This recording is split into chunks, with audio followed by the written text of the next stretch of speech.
So just scrying the Aether of LOE. So I'm getting this combination of a mix between an unfolding of this sheet of paper sort of towards me, that turning into this sphere, which was in previous Aethers, or previous visions, I should say. I think it was yesterday where I saw that.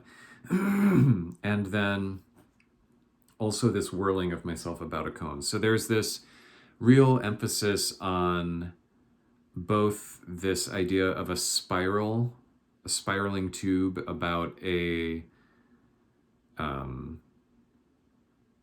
hypercone, as well as a sphere, the tube unwrapping into a sphere. And the commonality, or unwrapping into basically a torus that can become a sphere. So there's a lot of like changes of specific transformations mathematically that I'm seeing that are both beautiful to watch, but kind of combined between the various levels of symbolism. So yeah, I'm seeing a lot of, I'm trying to like stay very focused here. So I'm seeing an X shaping into a cone, and I'm seeing definitely the same vertical line of the upper part and the lower part being connected by this straight line. The straight line sort of being reminiscent of magic being the process of, or perhaps theurgy might be a better term for what is drawn straight up, but a person being drawn straight up in a vertical line. I want to attribute that quote to Crowley, but I'm not sure.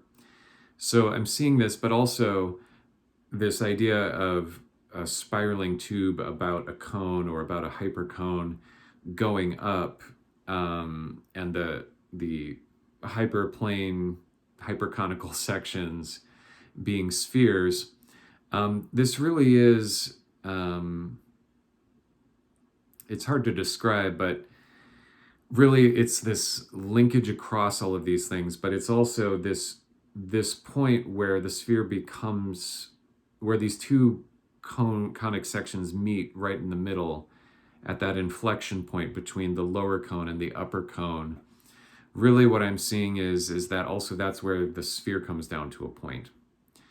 So there's this vast cosmic energy above being, and I'm reminded of John Dee in the Monas Hieroglyphica talking about this word stillbone. I do recommend Dr. Terry Burns's work on that.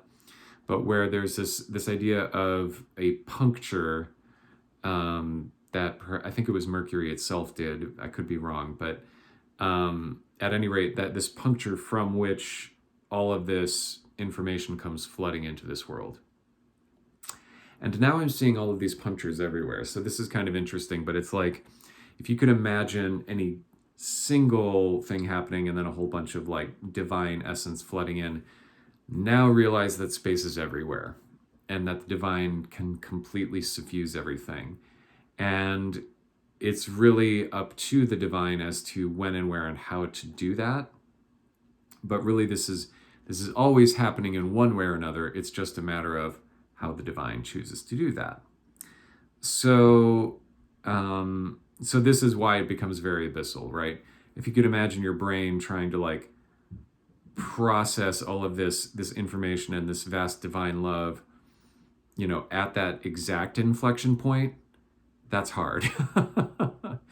So because it's too much for the mind to hold, and one feels lost. And if the first thing you're grabbing for is the ego, that's not a good way to go about it, because it's infinite, right? And if you get to that point and it's like you're denying the infinitude of it by trying to grasp on to the single point, you're missing the points.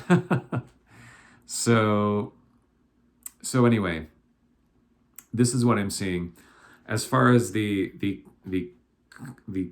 hypercone meeting the sphere, meeting the which meeting the spiral. I'm asking for a little bit more information about that.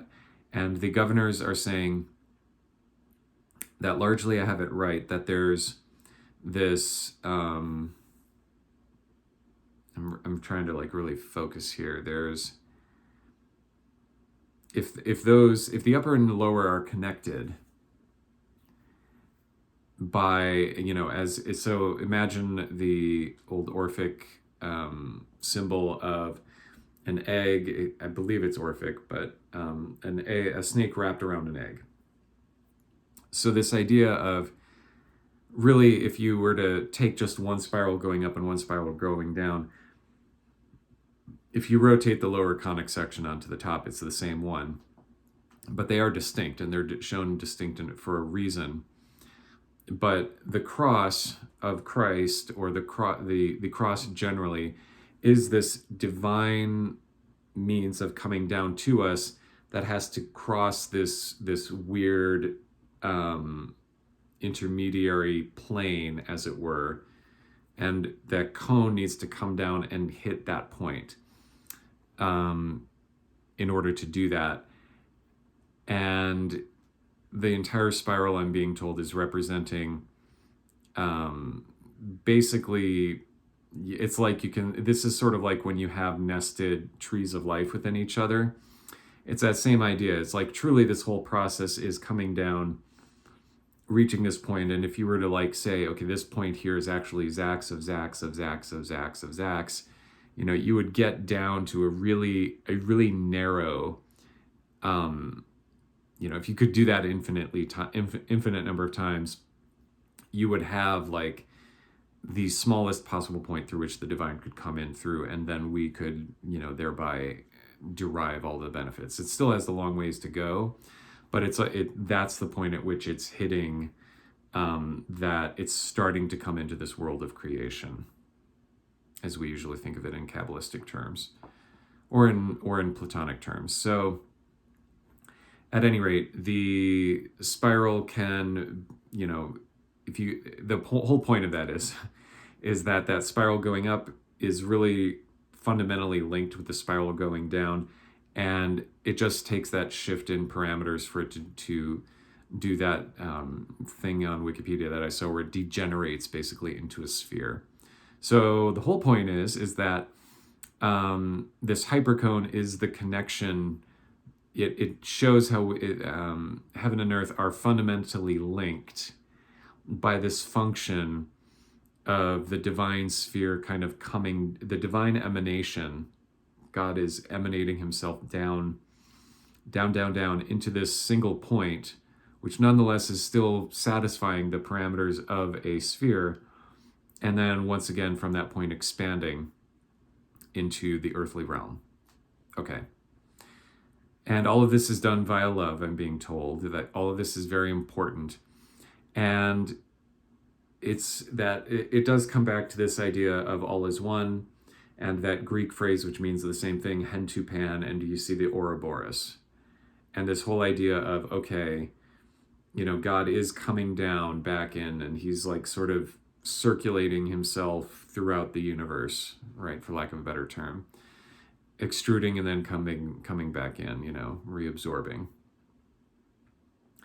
So in looking down through this moment, I'm sort of reminded of the Full Metal Alchemist symbol where there's like this cross and a snake about it. And really thinking about what it means for us to be human as we are facing this, something that's ultimately like a single spherical consciousness, but we have this whole problem. And obviously one of the ways is to just, pray and to live a good life and all of that. Other ways are to try to do something like this, which is something magical, to better and more fully integrate oneself into this awareness of this divine structure. So starting all the way back to Plato and philosophers trying to understand what's going on in the world up through the present day with scientists and other seekers. All of these are ways to understand it. And but really the main thing is is to check your heart, to check whether or not this is matching that, right? So, okay, so I'm just focusing in on this a little bit more, and I'm asking if there's anything else, and I see a little dragonfly symbol, and